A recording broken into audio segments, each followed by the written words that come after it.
سب سے پہلے ظہر کی نماز جو ہے یہ حضرت ابراہیم علیہ السلام نے ادا کی تھی۔ ظہر کی نماز 4 رکعت جو ہے یہ حضرت ابراہیم علیہ السلام نے ادا کی تھی۔ اس وقت ادا کی تھی جس وقت وہ اپنے بیٹے حضرت اسماعیل علیہ السلام کو ذبح کرنے کے امتحان میں کامیاب ہو گئے تھے۔ وہ تو اللہ رب العالمین امتحان لے رہے تھے، اس میں جب کامیابی ہوئی تو ابراہیم علیہ السلام نے 1 رکعت اس کامیابی کے شکرانے کے طور پر ادا کی، یا اللہ آپ کا شکر ہے کہ آپ نے مجھے اس مشکل امتحان میں کامیابی عطا کی۔ اور دوسری رکعت اس بات کے شکرانے میں ادا فرمائی کہ اللہ نے اسماعیل علیہ السلام کے عوض جنت سے مینڈا بھیجا تھا۔ یہ بھی خصوصی اللہ رب العالمین کے کرم تھا۔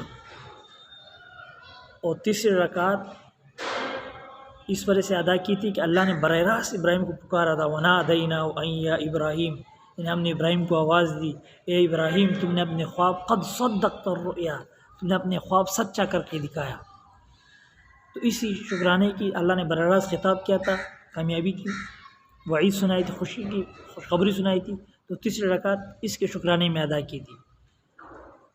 اور چوتھی رکعت جو ادا کی تھی ظہر کی، وہ اپنے صابر جو بیٹا تھا اسماعیل علیہ السلام، اس کے شکرانے پر ادا کیا۔ اللہ نے مجھے کیسا صابر بیٹا عطا کیا۔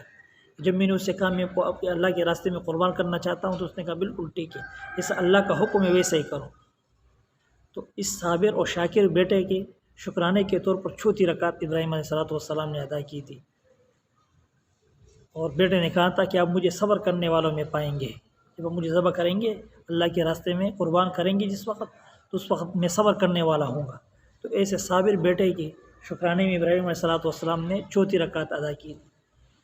تو آج ہم یہ ظہر کی 4 رکعت جو پڑھتے ہیں، ظہر کی 4 رکعت فرض جو ہے یہ سب سے پہلے حضرت ابراہیم علیہ السلام نے ادا کی تھی۔